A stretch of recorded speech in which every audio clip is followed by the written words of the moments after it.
welcome to the studio. Thank you for choosing us once again. The show is brought to us by Christian Service University, located in Kumasi in the Ashanti region. I'll take a quick turn, and when I come back, I will give you more details. Please stay.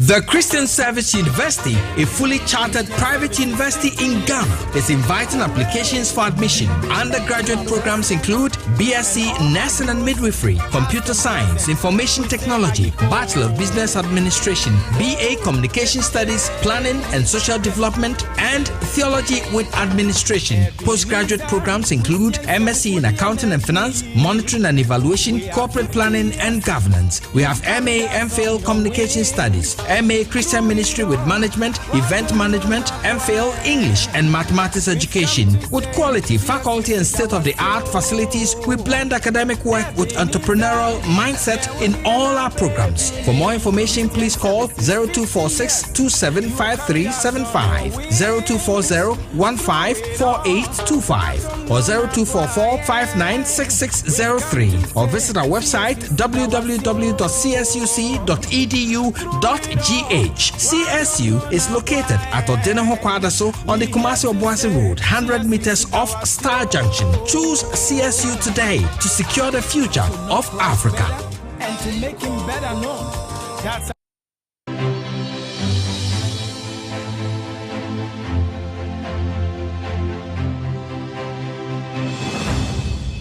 Come back on the stage this afternoon, especially as I introduce you to W Briefs, the segment on which we give an executive summary of the topic for discussion this afternoon. This afternoon we are looking at a very critical subject matter that has gained currency in the last few days: hooliganism in our schools, particularly second cycle institutions, is gradually tearing into the social fiber of our country to attempt a definition for hooliganism. Hooliganism refers to the destructive, violent, and unruly behavior, usually in a group setting. So anytime there's a group setting, any unruly behavior is termed hooliganism. Many have expressed concern about the sort of training Ghanaian students are receiving leading to their adult life. Is it only book knowledge or character formation? This week, if you will recall, the management of a senior secondary school in Accra Academy issued a press statement on a video that went viral, where we could see students flogging their colleagues with cutlass. Yes, cutlass, machete. Just before that went off the radar, we also heard of that incident between Kumasi Technical Institute and Kumasi Anglican Secondary School, all in the Ashanti region. And there was a violent reprisal where we saw rampaging students destroy, or it even bent car tires and held stones and other objects.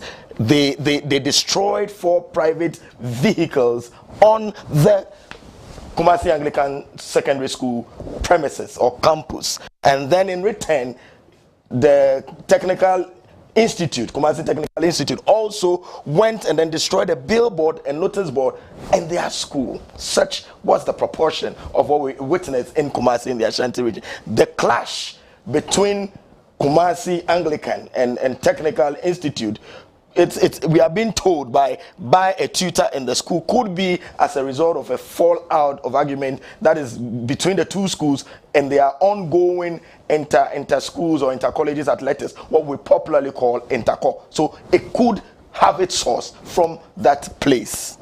Just on February 4, 2024, there was a free-for-all fight or altercation which led the police in Salaga go and arrest 20 pupils from the Salaga Senior High School and the East Gonja municipality of the Savannah region.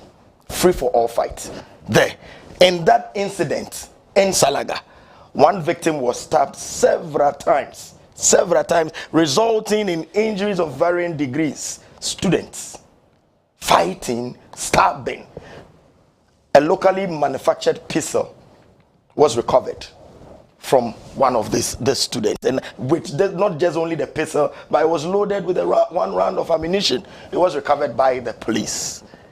To many, these acts of vandalism, these acts of hooliganism, these acts of wanton disruption of properties by students is alien to our country's culture, especially in our basic schools, and they have attributed it to maybe social and technological advancement, the era or milieu in which we find ourselves in, and have called for swift action to make sure that we curb this hooliganism in our system.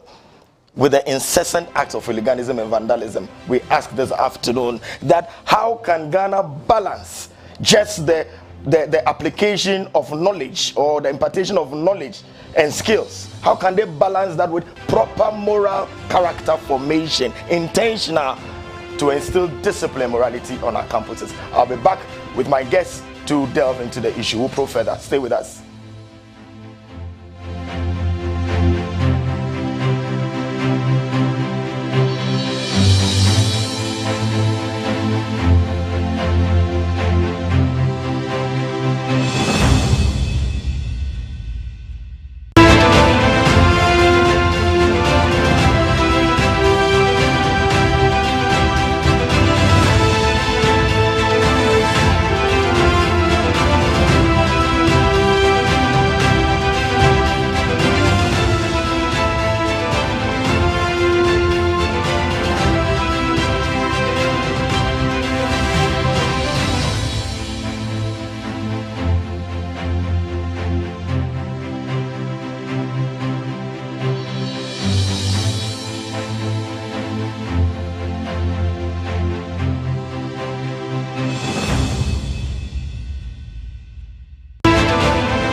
Welcome back. On the stage this afternoon, we are looking at hooliganism in our second cycle institutions in particular. What could be the triggers? What could be the reason or the factors that make the students destroy properties? The students behave unruly and violently when they are on the campuses for academic enlightenment and moral formation or character formation. That's what we're looking at closely this afternoon. We'll look at how we can remedy. What are the remedies available to help us curb this hooliganism on our campuses? The show is brought to us by Christian Service University. Christian Service University is an evangelical liberal arts institution established 50 years ago to train men and women with ethical values for transformational leadership in Africa. Admissions for the 2024-25 academic year is still in progress for undergraduate and postgraduate programs. CSU offers academic and industry-driven programs in nursing, midwifery, business administration, communication, planning, and computer science. For more information, please contact our admission relations officers on 024-6275-375, 024-0154-825, 0244-596603. Alternatively, you can visit our website on www.csuc.edu.gh. Choose CSU today to secure the future of Africa. CSU, the university of choice. So you are more than welcome to join the conversation as we move into it straight away. We have in the studio an educationist, a very popular face, familiar face on the show. Today, wearing the cap of an educationist, it falls right in his space. We are looking at students and we are looking at their conduct and behavior. Nicholas Taylor, Seth, thank you for joining us on the stage this afternoon. Thank you very much. Thank you very much. We are also joined via Zoom, and he is the headmaster of Tema Senior High, Reverend Samuel S.K. Ampofo. Also, welcome to the state. Thank you very much. Along the line, they're nurturing. We have nurturing Apia is joining us. Yeah, nurturing Apia Boedi is also a teacher and is also in this space. When we are talking students, you can trust these gentlemen. They are with the students. They have been with them. They understand what is going on. So, gentlemen, thank you very much for joining us. Those online, and then you, Nick, in the studio. Great to have you. Let me start with you, Nicholas. Then I'll go to Reverend Headmaster on the line there. What we are experiencing just this week, we have recounted this incident among us. So does it come to you as a surprise? Yes, thank you very much, and good afternoon to our viewers. It's a worrying sign that students who are supposed to be learning and be making impact on society will be doing this kind of thing. So it's a worrying signal. We don't expect such things to be happening, but the rate at which we are seeing it, I think it's a source of worry, and we need to look at how we can do something about it to stem the tide before it gets out of hand. It gets out of hand. Reverend Ampofo, let me ask you, in your shoes as a headmaster, sometimes some of these things happen on your blind side. Before you realize your students have gone to create such a mess, and then you need to just come to the rescue. Does this come to you as a surprise, especially when we are just beginning a new year, new academic year? You are hoping that things will settle in down. From where you sit as a headmaster, are you surprised that it is coming at this time? Hello? Yes, we can hear you, Reverend. It's not stable. Is this stable? Am I stable now? Yes, we can hear you, Reverend. We can hear you loud and clear. Okay. The main activity of the school, basically, is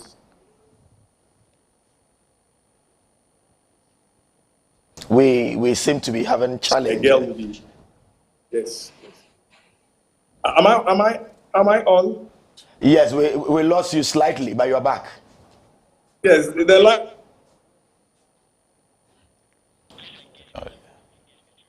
Right. We will work Reverend's line. Nichiren, are you there? If you can hear me, I'm asking whether this development, sometimes it happens on the blind side of you, the tutors and the headmasters.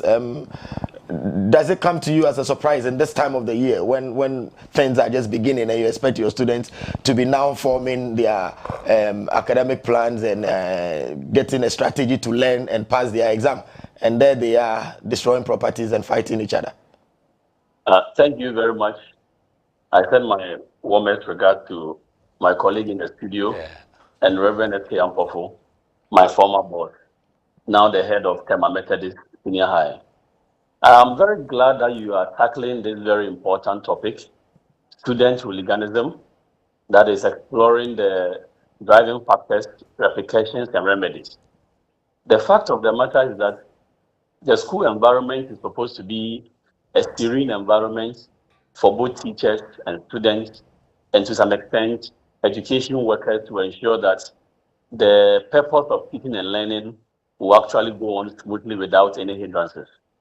But the fact is that some of these things, as you said, happen on the blind side of the teachers and sometimes school management.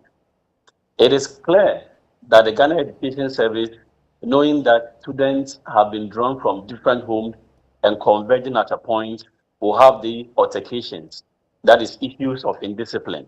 But what I would say is that we should continue to actually engage these students, talk to them, make them aware of the effect of indiscipline and hooliganism.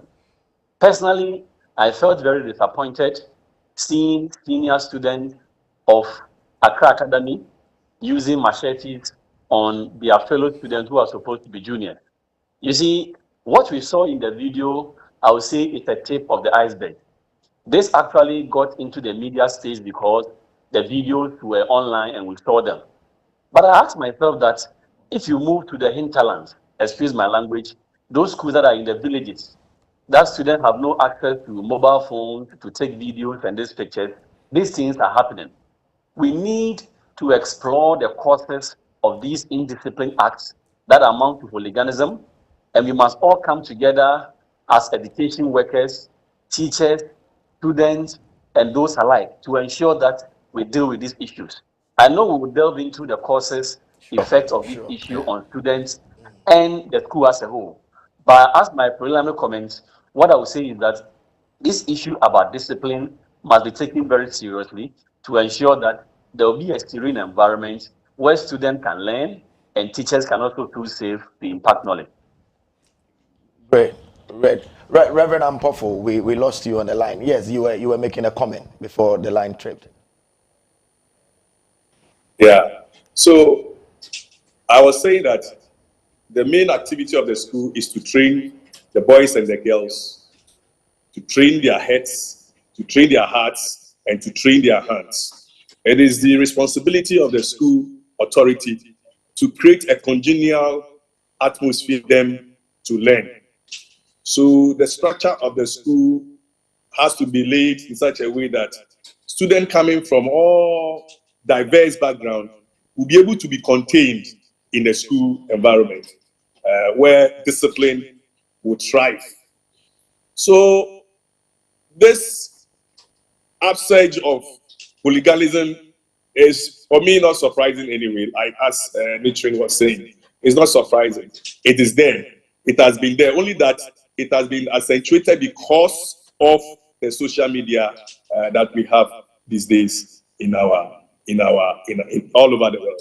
So for now, as a primary comment, this is what I would say.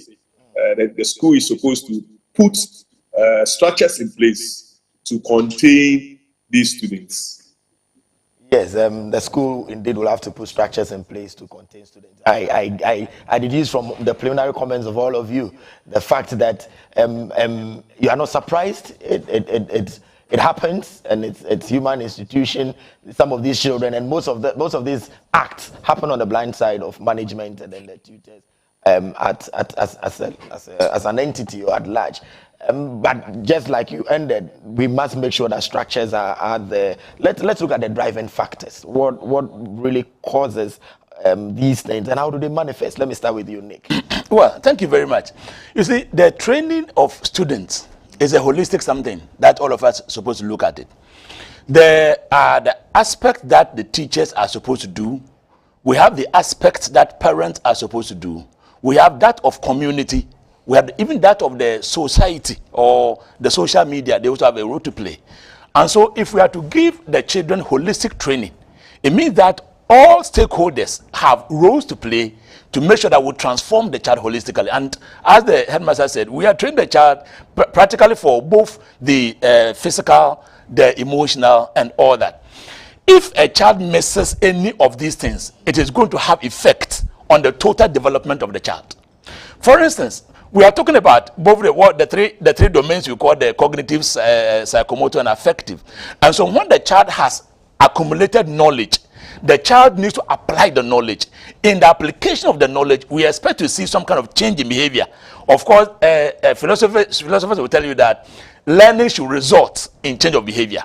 And so when the child is coming from the house to the school, the child already was exhibiting some character. That character has been brought to the school. Now, when the person comes to the school, they will either come and meet students of similar character, or students with better character, or students with worse character. And then the possibility of the child falling into any of these fray is higher. It is now up to the teachers that the children are now in our midst to make sure that the child is going to conform to the best pattern. Now, because the teachers are always not in the classroom or in the dormitories with the children, the propensity of the children being affected by the wrong character becomes higher. And therefore, they are normally tempted to go along with the bad character. Some of these bad characters are such that they then learn it from the house, either through the peers, or when they come to the school and they see their colleagues exhibit some of this bad character, because nobody like punishes or nobody sees and maybe prevent them from doing it, it keeps happening, and therefore our children feel that, oh, I can do it and go scot-free. And so these are some of the signals on the ground that normally help the children to adopt a particular kind of character. In situations where the school has a very good framework that is able to put these children in a particular line of action, you will see that the children always will go on that line.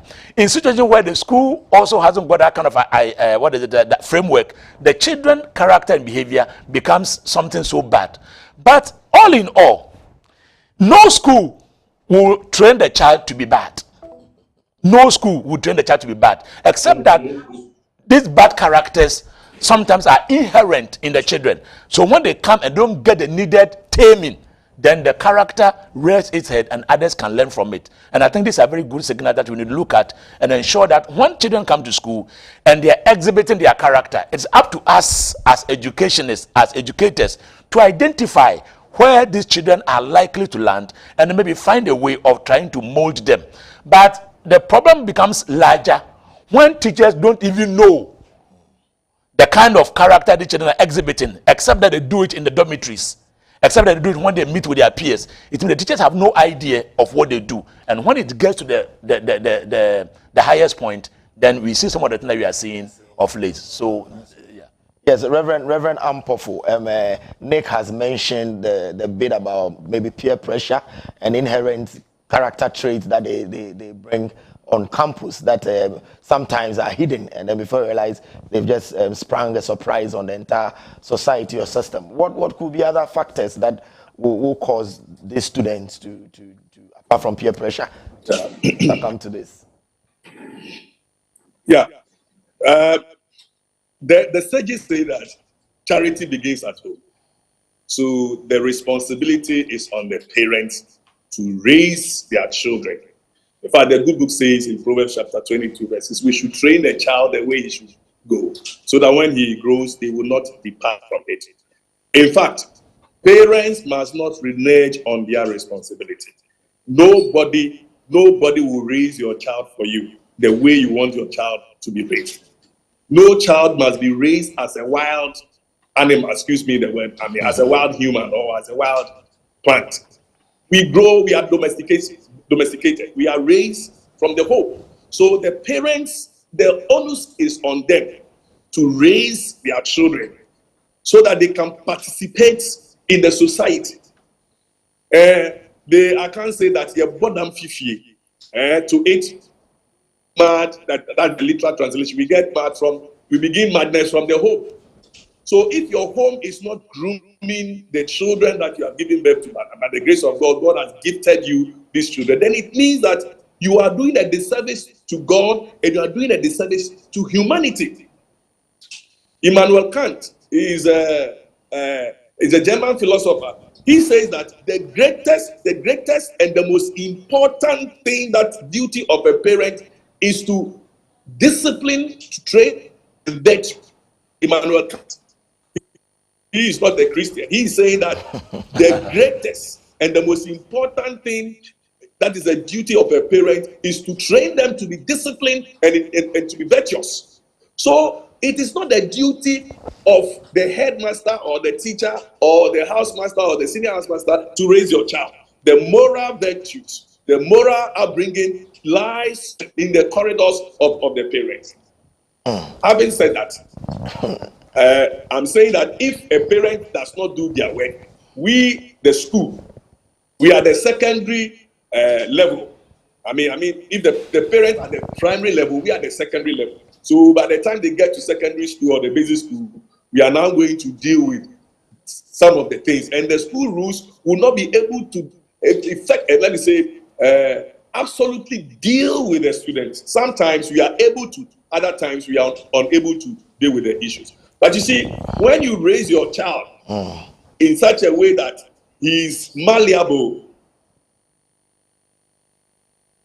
when he goes to the secondary school, in the secondary school we have clans and we have the peer pressure. We have clans. When I was in secondary school, there were clans like Shotokan clan, we have the El Dorado clan. You must belong. Okay, and this group, they always want to exercise superiority in the territory where they find themselves. And so when they are unable to exercise dominance, then they want to use these hooligan means to achieve their aims. So forming cults, forming sects, and forming groupings or clans in the school sometimes leads to some of these things. Yes, also for Am I on air? Yes, also for yes, the parents have a critical role to play, but we also within the confines, the four walls of the school, we trust that you will instill that discipline. The Salaga Senior High School incident, for instance, like you mentioned in the tail end of your statement, it was for superiority duel. Which gang, which group? You should be in the position to disband such groups. You should be in the position to deal with these students. If they take it out and we say the upbringing, the parent brought them, they were already bent, and now straightening them is a problematic. Then do we have to bring them to the school?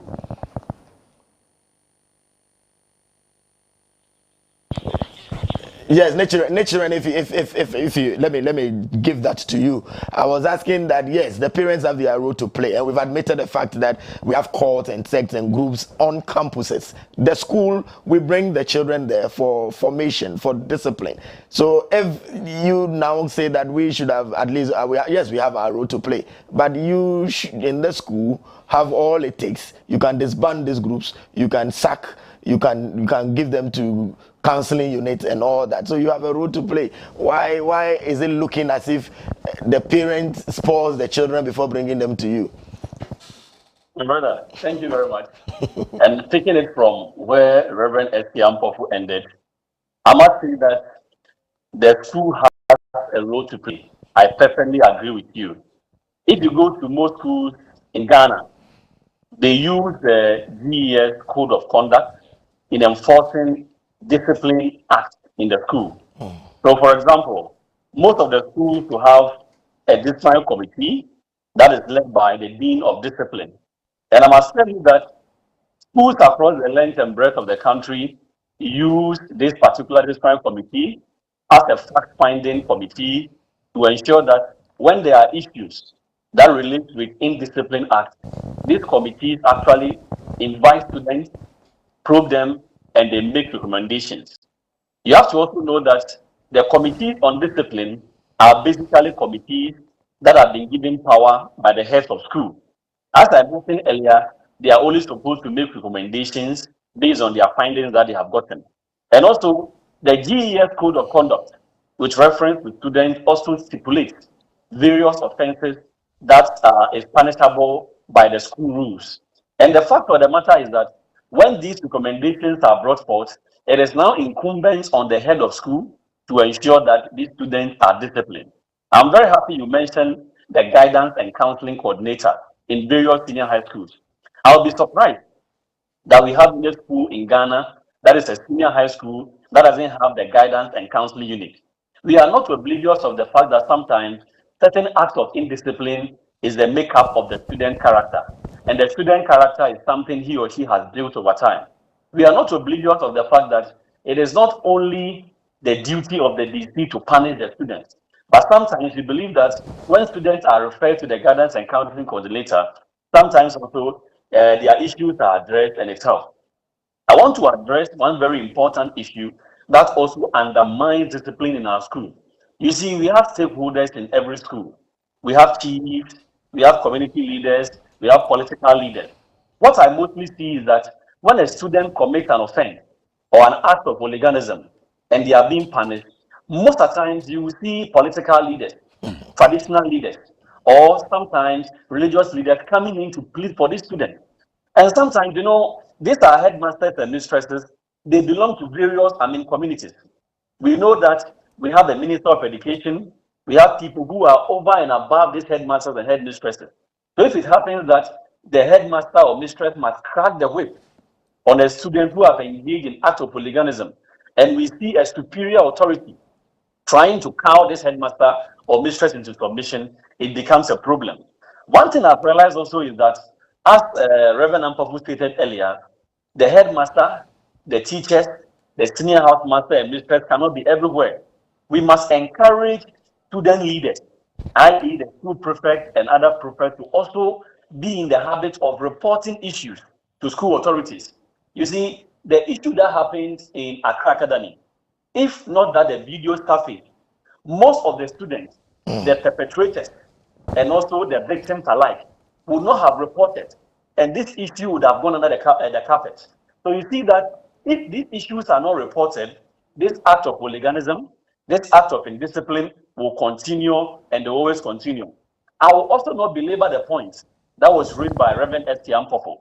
I agree with you that teachers and the schools have a role to play. But the fact of the matter is that how many hours do students spend in school?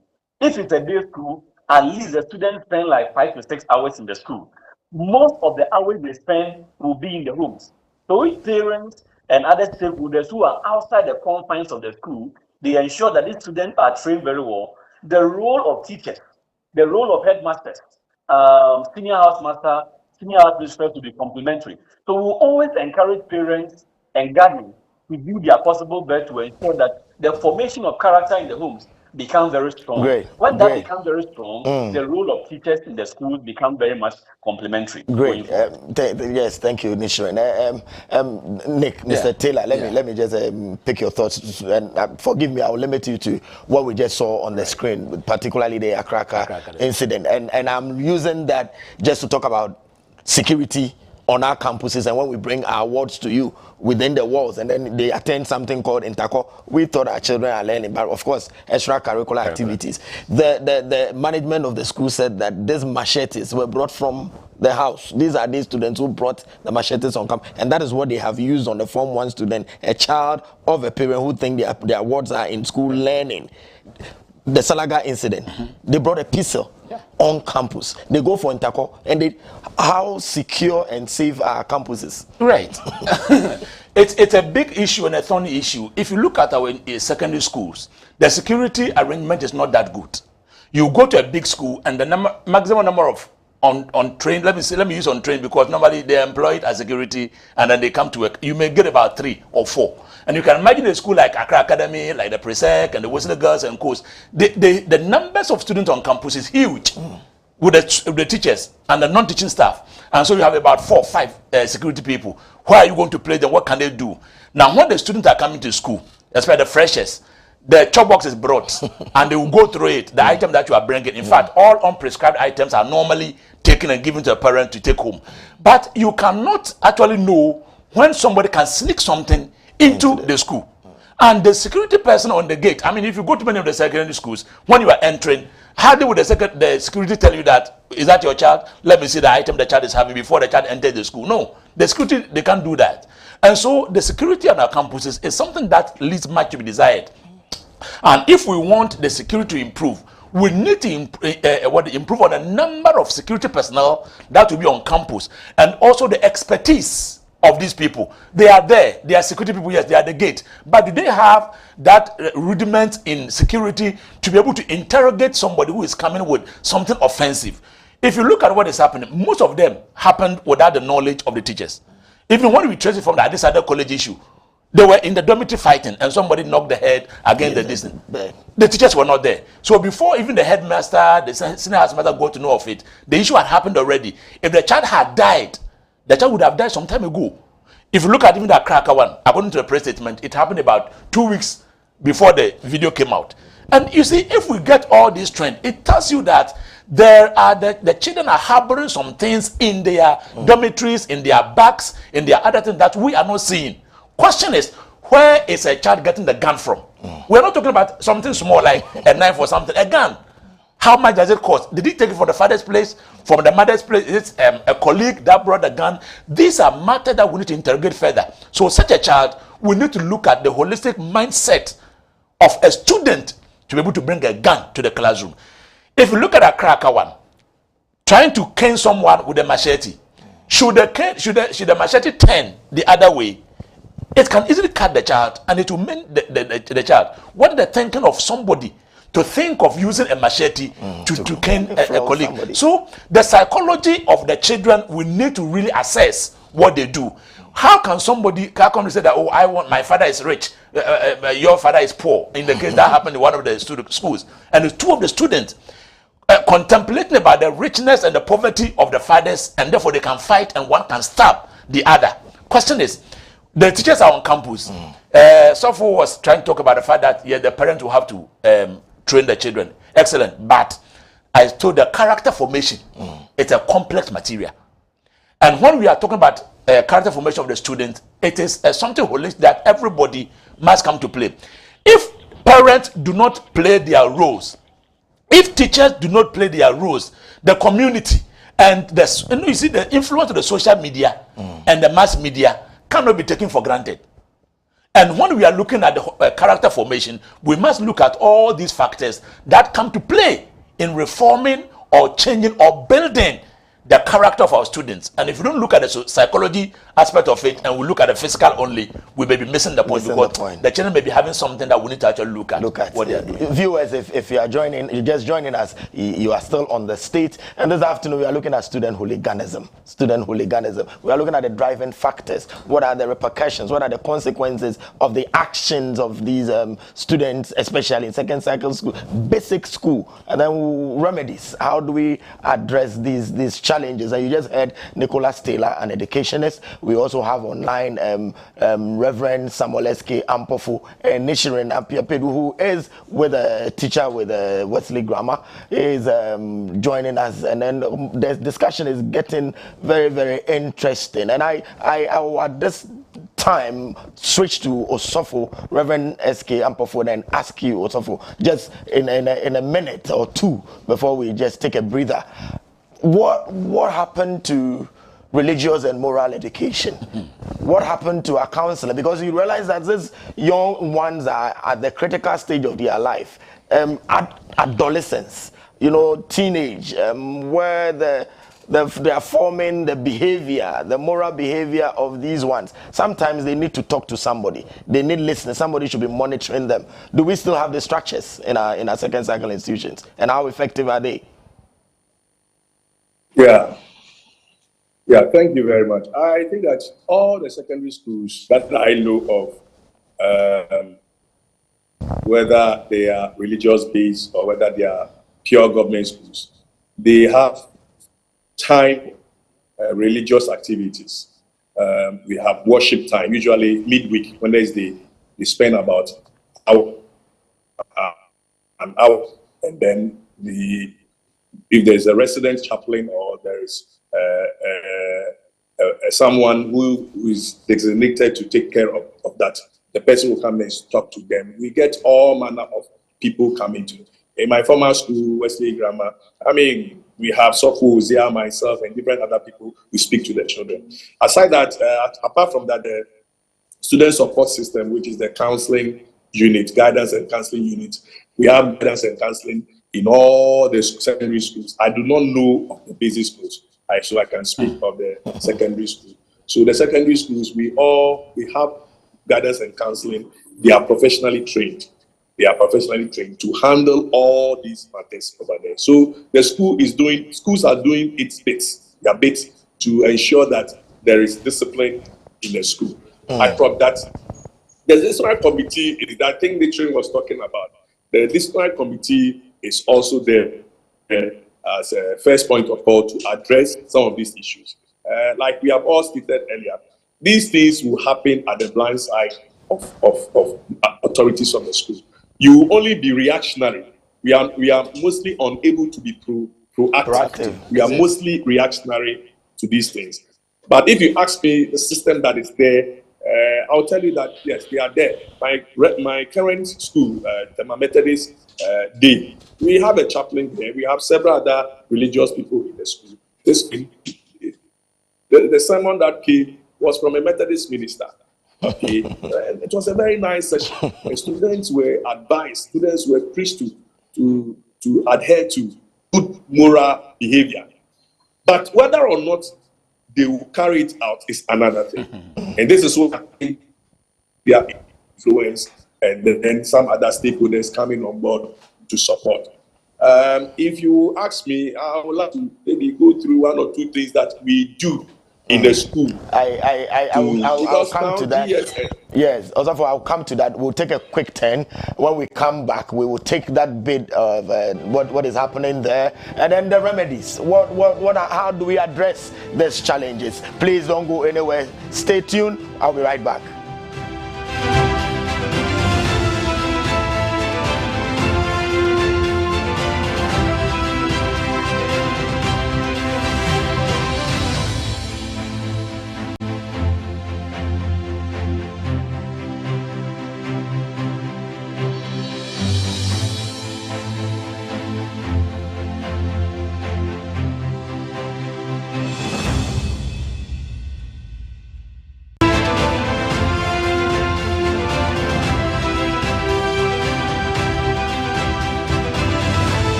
The Christian Service University, a fully chartered private university in Ghana, is inviting applications for admission. Undergraduate programs include BSc Nursing and Midwifery, Computer Science, Information Technology, Bachelor of Business Administration, BA Communication Studies, Planning and Social Development, and Theology with Administration. Postgraduate programs include MSc in Accounting and Finance, Monitoring and Evaluation, Corporate Planning and Governance. We have MA MPhil Communication Studies, MA Christian Ministry with Management, Event Management, MPhil English and Mathematics Education. With quality, faculty and state-of-the-art facilities, we blend academic work with entrepreneurial mindset in all our programs. For more information, please call 0246 275375, 0240 154825, or 0244 596603, or visit our website www.csuc.edu.gh. CSU is located at Odenaho Kwadaso on the Kumasi Obuasi Road, 100 meters off Star Junction. Choose CSU today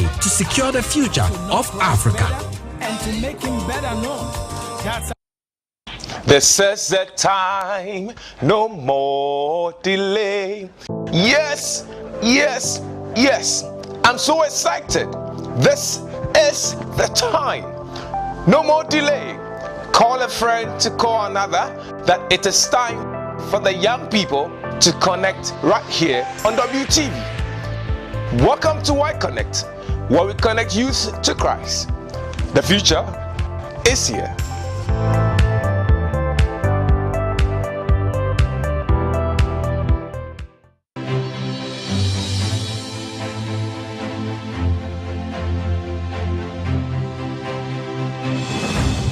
Welcome back from the break, and if you're just joining us, we are on the state, and this afternoon we're looking at student hooliganism. We've traveled looking at the various, should I say, the triggers, the factors that will cause these young people to destroy properties and act unruly and violently when they are supposed to be acquiring knowledge and their character being formed. And we've assessed what the repercussions are. We'll look at how to address these issues, and we've had experts on the subject talking to us. We are on Zoom with Reverend 𝗟𝗓𝐿. He is the headmaster of Tema Methodist Day Senior High. We also joined on the line by 𝗟𝗓𝐿. He's also a tutor at Wetley Grammar. He's also joined us on the States on some occasions. And in the studio we have an educationist, Nicholas Taylor, helping us do justice. These are people who live with the students, people who really come to terms face to face every now and then with this behavior and conduct of our young people. It is a subject that demands or requires national attention, because the security of these children are at stake, and what they become, good citizens or not, are things that should be of concern to every well-meaning Ghanaian. Gentlemen, welcome back from the break. So also before we went on the break, we were looking at the counseling and guidance, what the structures are. You wanted to chip in something before we went on the break. You may at this time. Yeah. So we shouldn't give up. We are supposed to do something about it. And recently, I was privileged to be on a Zoom meeting with the Director General, the Regional Director of Education, Greater Accra, and all the members of CHAS. And we have agreed on a few things to implement in the school. So what we have agreed to do is that now we want to enforce disciplinary measures effectively. Disciplinary measures. We are going to ensure that we do it already, but we will intensify and enforce it, because there is the level of apathy among teachers. Apathy. So if teachers are apathetic and they will not even bring their cases before, when they see things, they will not attend to it. So we want to address the disciplinary issues, especially these forms of violent things, decisively. Again, we are talking about how to increase the presence of security in the school.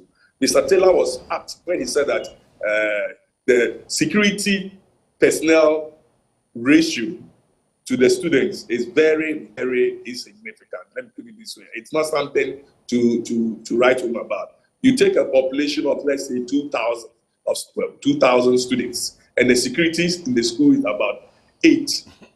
Please, it is not going to go anywhere. And they are running shifts day and night. It's not that all the 8 are coming on board at the time. Okay, so maybe you have 4 in the morning, maybe 5, 4 in the morning, 4 in the evening. And so these are things. But please, let me. Oh, Reverend Ampofo's line, denying him of a free flow of his information. So we was Am I on? Yes, also for you are back. Yes, I'm back. Yes. Hooliganism and gangsterism that is happening do not happen in the forecourt of the school. They do happen outside, and we have opportunity to see because the students themselves have videoed it and leaked it out. Otherwise, this thing that happened in Accra, I wouldn't have seen it. So we have to increase security in the school. So we are praying that the GES and then government of Ghana, the Ministry of Education, will support the school with security. So if we get rules of the police around, the SWAT team should come and patrol around in the evening and even in the course of the day. And then we also have to resource the student support system, which is the guidance and counseling. We need to resource them. We need to give them capacity building, give them the necessary things that they need to guide the student. Then again, we have decided to ban unauthorized visit of all students. Unauthorized visit of all students. You know, most schools in Accra, let me be frank with you, most schools in Accra have inlets and outlets, and some schools are even thoroughfare. So the Reverend was touching on the old students coming in to have access to the current students, and it's one of the areas that they are going to look at. Echiri, let me bring you in, Apiabuedi. Let me bring you in, but curious to ask before you tell us what you think will be some of the remedies that will add to Osofo's own. You know, funny enough, some students destroyed school properties just because they said the supervisors did not allow them to cheat in an examination. Some of the reasons I just can't get my head around it. You are in school, you've been taught this, and they because you didn't allow me to cheat in an exam, I will destroy school properties, and I will do that. From what you said, I know you are into the policy of the school and all that. When such students are given to the law enforcement agencies, the police and co., what happens to them? Do we have records of some jailed, some 7 jail sentences, either with the correctional facilities, or what happens to them? But let me be very frank and very serious. I'm surprised that you are surprised. The fact of the matter is that policies and programs that over the years various governments have implemented seem to protect the students more than any other educational worker or enforcer. Let me repeat this. Over the years, governments across board have implemented policies that seem to protect students as against other members of the educational circle. Why am I saying this? We have brought in policies that seem to relax discipline in our schools. So now students feel very much entitled. The concern you raised about students even getting angry at supervisors, invigilators, and teachers for not allowing them to cheat in exams, it's very much absurd. But it's ongoing. Reverend 𝐬𝐴𝐶 raised that point. He is a respected former assistant head of my school. And I know myself and him, we have sat on this kind of committee severally. Some of the issues that come there will surprise you.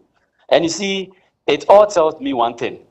Most of the students are now emboldened to feel entitled to misbehave in various schools.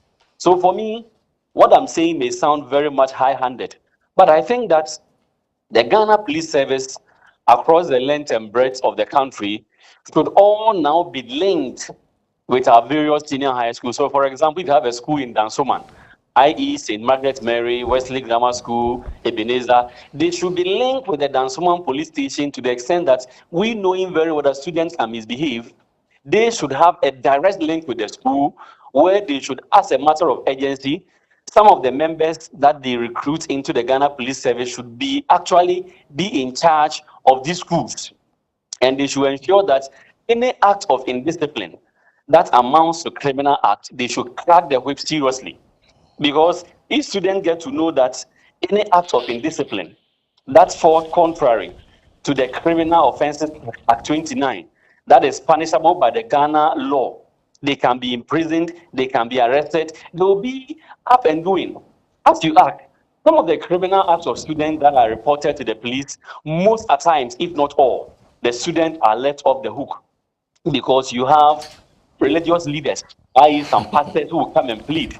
You have traditional leaders, sometimes high-profile chiefs. You have politicians who will come in there, now will come and plead, and the issues will rise just like hot water.